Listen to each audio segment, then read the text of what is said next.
When we talk about their song about freedom of media, freedom of assembly, freedom of association, in this election, that's what I was saying. Where you don't allow other candidates. For you have been campaigning for the last 37 years.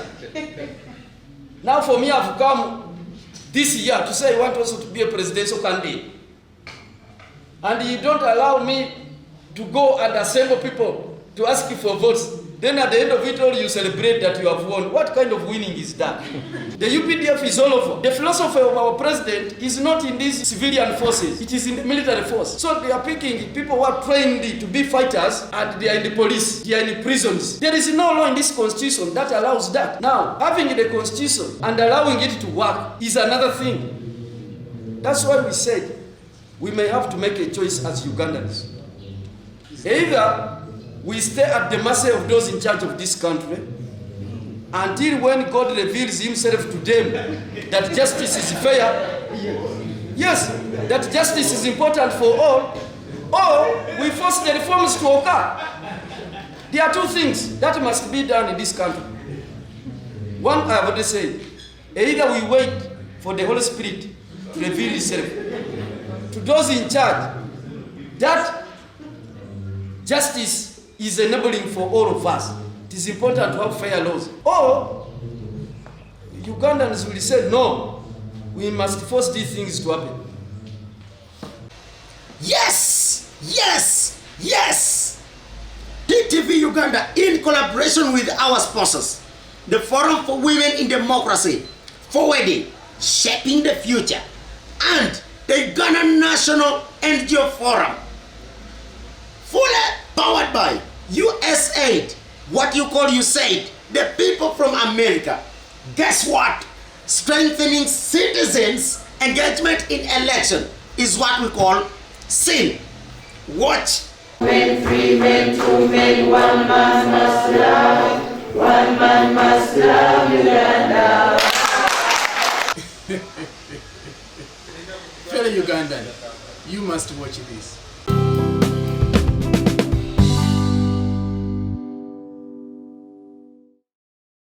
Thank you very much, the moderator. But I would also love you, before I can answer that question, that I make a refreshment of the environment in which we operate. Okay. Because sometimes we seem to live in a vacuum and pretend not to understand what actually is happening.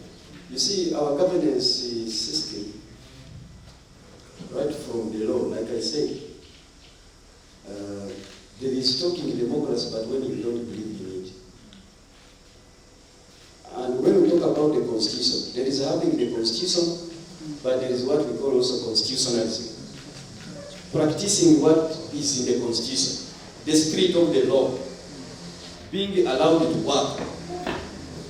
And what is the governance culture? I was whispering to my chairman, Kikuja, and telling him, whereas some people think that Parliament is, they say, the beginning and the end, the Alpha and the Omega.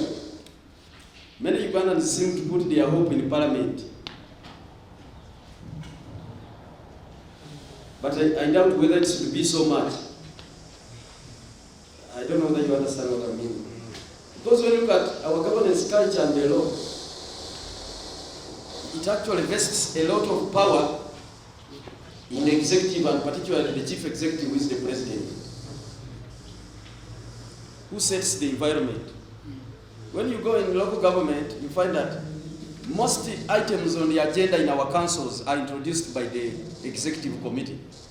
This chairman is here, he was a mayor, the chairman of Kikulia is here. Most of what comes on the agenda goes through the process from the executive committee. So when you look at even in Parliament, most of what comes to Parliament on the order paper comes from the executive. There are a lot of intricacies or challenges of having a private member's bill. That's why even you see now in the 2 years, we have passed over 24 bills. We are actually going to 30. But out of those, we may have not even yet succeeded to pass one private member bill. We were almost passing the homosexuality bill, but it hit a snag and still has what? Challenges. So it is not the way people may really think. That's why in the beginning I said, from the little history I have read so far, that for reforms in areas of governance to work or to be effective, they must always start from within. Once there is no will within the ruling class to process reforms, and the external forces, the citizens and so on, demand for these reforms, they may be achieved, but problematically. I think you understand what we're talking about. They may be achieved with a lot of damages, because it may require the citizenry to overpower the ruling class, which cannot come just peacefully. So that's why I said the Ugandans are desperate for reforms. But these reforms are not seeing the light of the day. Why? Now, currently what is happening is that individual members of parliament had started raising requests for leave to bring private members' bills on these reforms, political, constitutional, and electoral reforms. But of course you know that Parliament, and especially its leadership, should be actually not should be, is an extension of the ruling party. So those in charge of Parliament must make sure that the interests of the executive are safeguarded. Otherwise, you can surprise the executive, which actually is the government, because it is the head of the government, may surprise the executive with the laws or bills which don't favor them. So it was advised by the leadership of Parliament that whoever has a constitutional, political, or electoral reform must channel it to the Ministry of Justice and Constitutional Affairs, for that ministry to process and table to cabinet, then eventually come back to Parliament. And that's what is happening. I think that's why you have had the Minister for Justice, who I also believe is under pressure. But that's why I said, I hope by the end of May, I will have presented a bill to cabinet. So the bill even hasn't gone to cabinet. So the question whether cabinet will process that bill, whether it will uphold those proposals or not, still also remains. Because like I say, those ones in charge of government, would they wish that democracy thrives? Would they wish that democracy thrives? Would they wish that we have fair laws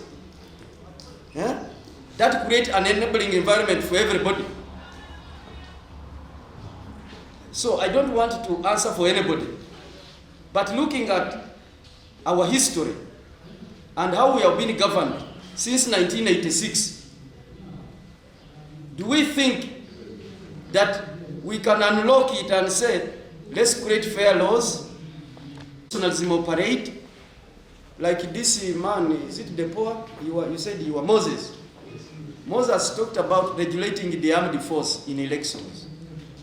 Even now, you see, you can regulate it badly. What should you do? I think to me, the armed force should be, should play a back role in elections. Like saying it should be, almost removed. Now you see, among the other reforms that we need, even I think they are not even in the law. That's why I said there is the constitution, but also constitutionalism. Enabling the law, the spirit of the law to work. You see? Now in Uganda we have Uganda police. They call it force. Uganda police force. We have Uganda prison service. We have the UPDF, the Uganda People's Service. But are you aware that none of these, especially the UPDF, is remaining in its lane?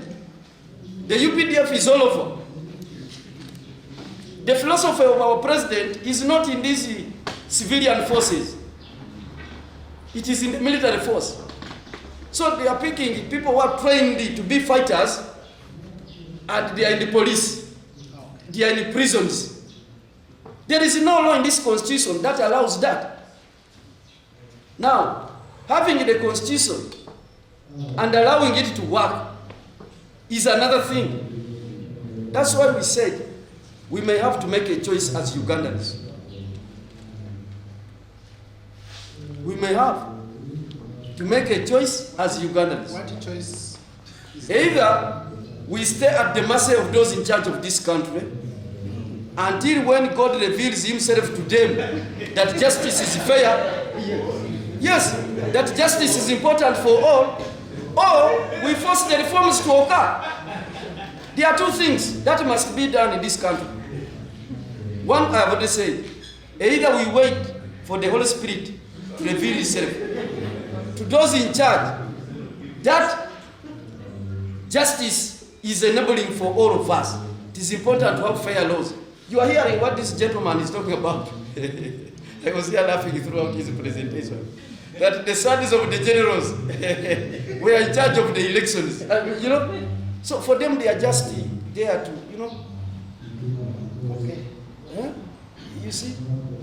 That one. Or Ugandans will say, no, we must force these things to happen.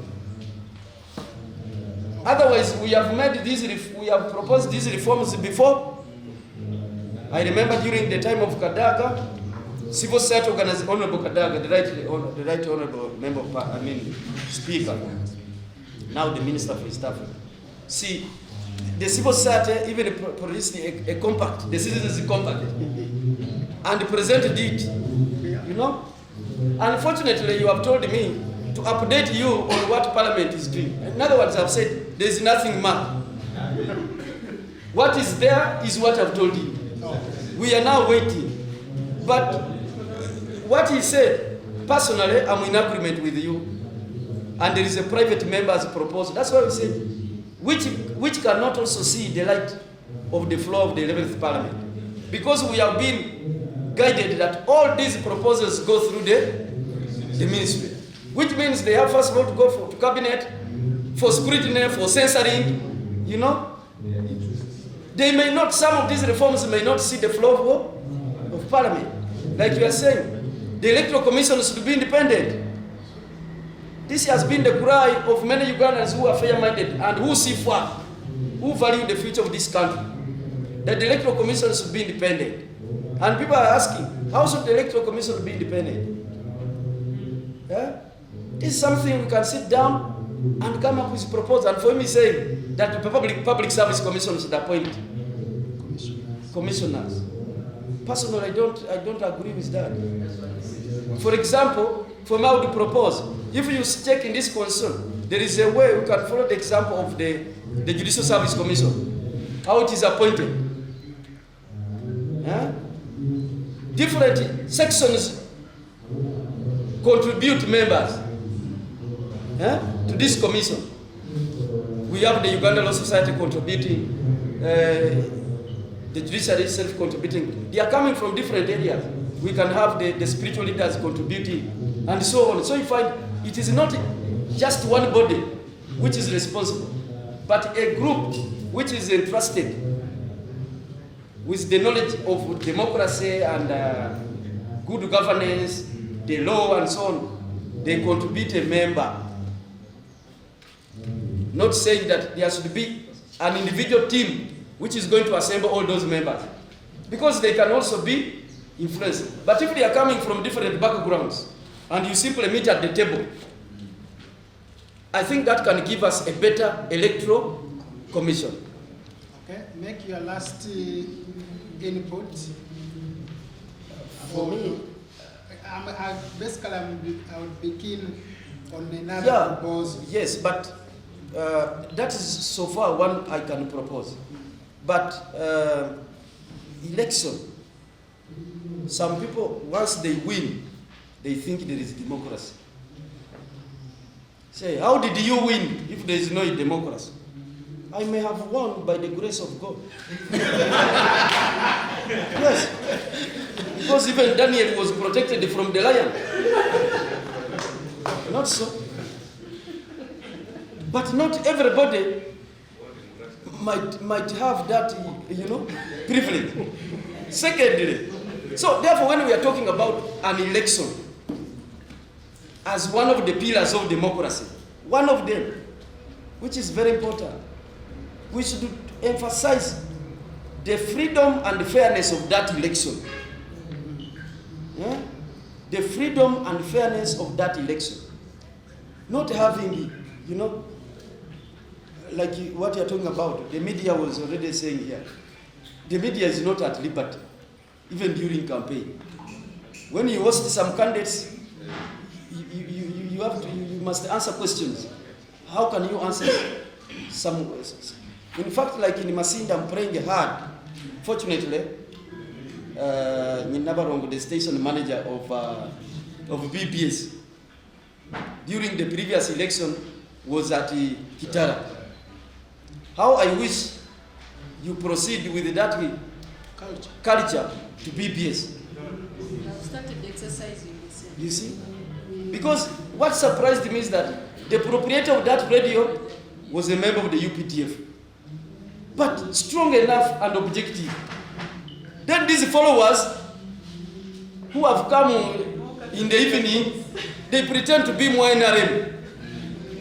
Okay, thank you very much, Joab. When we talk about their song about freedom of media, freedom of assembly, freedom of association, in this election, that's what I was saying, where you don't allow other candidates. For you have been campaigning for the last 37 years. Now for me, I've come this year to say I want also to be a presidential candidate. And you don't allow me to go and assemble people to ask you for votes. Then at the end of it all, you celebrate that you have won. What kind of winning is that? So, already I have highlighted on some of them that this commission ought to be independent. Yes. First, from the way it is constituted and appointed. There is no way a sitting president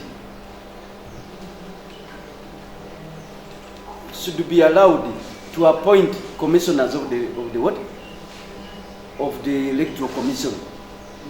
That's why I said we need to have sources where these people are coming from. Yeah? And there is a body that eventually, for example, you can say, when they come, we have those from Uganda Law Society, we have a member nominated by the Public Service Commission, we have a member coming from the members, maybe coming from the religious group, faith leaders, those categories. And then you say the Chief Justice will write an appointment, but with no power to veto these individuals, because they have been brought by, if a member has come from the Uganda Law Society, the Chief Justice does not have power.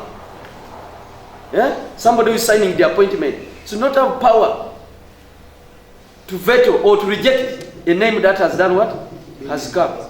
Because unless it is in the interest of the public, even those who are nominated from different sections can be put for public scrutiny before eventually they are what? They are appointed. But we want members constituting the electoral commission coming from different background. And then, of course, there are some of these which we are talking about reinstatement of the term limits in the constitution. Reducing the members of parliament. Yes. Would you support it? Yes, I am one of those people who are saying we must have we should have 2 members of parliament from each district. That one when it sees the light of the floor of parliament. Because first of all, it increases quality even of legislators we take there. There will be so many people we shall choose from. Secondly, let me tell you, parliament is a rally. Can you make a decision at a rally? You are going to close 600 people. Elected members of parliament are 529. Plus the ex-officials, those who have come in by virtue of additional appointment by the president. So you are going to 500 politicians, 600 politicians in the house. That's why you see members, like he said, if you are not swift and if you are not influential to catch the eye of the speaker, you can leave parliament when you have talked once or another or never in 5 years. But it also reduces expenditure. Now you can see the crisis we are in, the economic crisis we are in.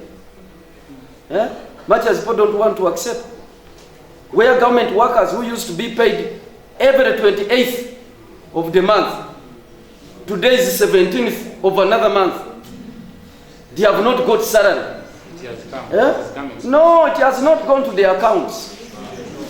I'm telling you, no. It has not gone to the individual accounts. Let's listen and when what is where we are going to pass a budget of 50 trillion Uganda shillings. Around there, that's what it's saying. 50 trillion Uganda shillings. And out of that money, 19 is going for debt servicing, paying interest. 25 about is going for wages. Now what is left for public service delivery? What is left? You see? So I will be among the few members of parliament to support that. Yes, I want to imagine we might be few. Isn't it? But even those who don't support, they will not support out of ignorance. Because you may not support it and you don't go back. Yeah. Isn't it? Yeah. You can say, we should be many, but still you might fail to go back. This time around, the old members of parliament in that house are 115. Joab, towards then you had begun doing what I want you to do. And for each one of you should be, I'm interested in the commitments. I have had that one commitment that you will support. I will support the reduction of the size of parliament. Yes. So can you make 2 more commitments as the rest of the members prepare in 1 minute? From here, what is it that you are committing to do moving forward? Some of them, which they have mentioned, already I'm in support, that we need to have 2 terms. If the people say that it should be cross-cutting up to the grassroots, but I have not seen that one in any country in the world. But that does not But you can start here. In the first years. Yeah, there is no harm with that. If the citizens want it, that nobody should hold an office for more than 2 terms. If you can't go to another, then fall out and become an advisor. Okay. You see? Some of us have been against the presence of the UPDF in parliament. Because that's why now you are seeing the UPDF, which is supposed to protect the territorial boundaries, the defense of the country, they are now soaked in the politics. So when you have a politicized and partisan armed force, some are guarding the contractors. The country is in danger. I'm telling you. Okay, This piece, thank you very much. yeah. So like you are saying, this is an aspect of constitutionalism. For me, my statement is, let us look at ourselves, but look at the country first. Okay. Because our forefathers lived here, they passed on. Now we are at it. Our children are coming.